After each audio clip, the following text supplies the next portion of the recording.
Hello, everybody, and welcome back to IntyCenter for another whip around FODEUSS. And this time, we're going to take you right up to the trade deadline.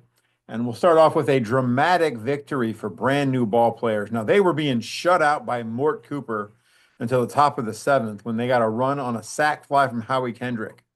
They would still be down 4-1 heading into the eighth, and a double and two walks would load the bases to start the inning. Scott Downs would come in and replace Cooper. Robin Yount would get a two-run single. And after A-Rod couldn't get a sac bunt down, he would reach on an error by Morty Willis. A walk would bring in another run. A Bobby Bonds single would score a pair. And after Kendrick hit into a double play for the first two outs of the inning, Ricky Henderson would double to score the sixth run of the inning. Atlanta would make their second pitching change of the inning, and it would be 7-4 when Johnny Venters retired Kenny Lofton. Sam Crawford and Dave Cash would each drive in a run in the bottom of the eighth, so it was 7-6 heading into the ninth. But Jonathan Papelbon would set down the pinch hitting Rafael Palmeiro, all-star Ichiro, and the pinch hitting Ted Simmons in the ninth. That gets him the save, and that gets the 7-6 win for brand new ball players. Hey, the nightmare is over in Chicago, and Let's Play 2 have finally won another game. Fergie Jenkins went 7 in the third innings. Miguel Cabrera hit two homers, and Let's Play 2 beats the Bandwagoners 4-3 to snap a 14-game losing streak. And hey, folks, let's be honest. If Bert Blyleven is going to pitch like this, the Gales in November are going to be incredibly tough to beat in the postseason. He struck out 7. He tossed a 5-hit shutout. Cupid Childs and Elmer Flick each homered. The Gales beat Albuquerque 8-1. Now, we highlighted one of these as the game of the week, but we had 3 different 2-1 scores on July 28th. A first inning bases loaded walk to Dave Cash puts Atlanta up 1-0 on brand new ball players, and they would hold that lead until the 8th inning. In the 8th, the ball players were aided by an error as a pinch hit RBI single from Alex Bregman and a bases loaded 2-out walk to A-Rod scored a pair. Once again, it's Jonathan Papelbon shutting them down in the 9th, and that's a 2-1 win for the ball players. And finally, for that one in Chicago, a 5th inning RBI single from Jackie Robinson puts the Bandwagoners up 1-0. Johnny Bench added an RBI single in the 6th to make it 2-0, but a Mike Schmidt sac fly in the bottom of the 6th scores Tommy Holmes. That makes it 2-1. Let's Play 2 would get the leadoff runner on base in the 9th with a leadoff single from Billy Williams, but it wasn't meant to be as John Smoltz slammed the door, sadly not on his own throat. And the Bandwagoners win that one 2-1. Now, Sandy Koufax versus Pedro Martinez didn't exactly live up to the pitching duel we expected. Martinez held up his end of the bargain. He tossed a 4-hit shutout and had 4 strikeouts. Koufax, though, he got roughed up. He exits in the 3rd inning, giving up 6 runs, 5 of them earned, on 8 hits in 2 2/3 innings as the Pilots win that one 11-0. But Cy Young versus Slim Jones did live up as a pitching duel. Jones goes 7 innings, gives up 2 runs on 5 hits. Cy Young, even better, gives up no runs on 9 hits over 8 1/3 innings of work. Liam Hendricks would take over in the 9th with 1 out and 1 on. He would promptly load the bases, but he'd get a ground out from Mike Tiernan and a fly out from Mike Donlin.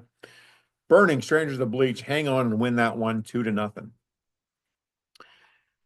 In their doubleheader against the Performance Enhancers, Game of Throws only gave up 5 runs. That's the good news, but the bad news is they only scored 2 runs combined.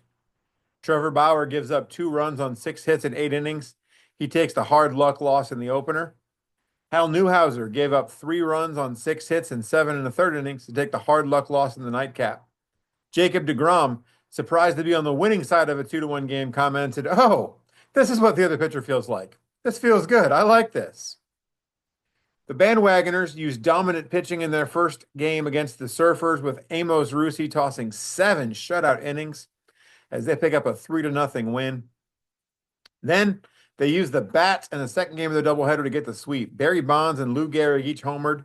Jackie Robinson drove in 3 runs. The Bandwagoners scored 10 runs on 17 hits. They win that one 10-2. And it was Amazing's 26 Atlanta won over their doubleheader, and honestly, that's all we're going to say about that out of respect for the victim in that game. Let's Play 2 won both when they did play 2, playing up to their name. The league commissioner had no comment when asked if he had a personal vendetta against Let's Play 2 and scheduled the doubleheaders for when the team named after doubleheaders was on the road. Birmingham Shack Barons snapped their losing streak in dramatic and unusual fashion. Tied at 2 in the bottom of the ninth, Ted Williams drew a leadoff walk and Mike Tiernan pinch ran for him. A Pete Browning single moved into third, and a balk from Sam McDowell meant he allowed the winning run to score without throwing a single pitch for a walk-off balk or a balk-off.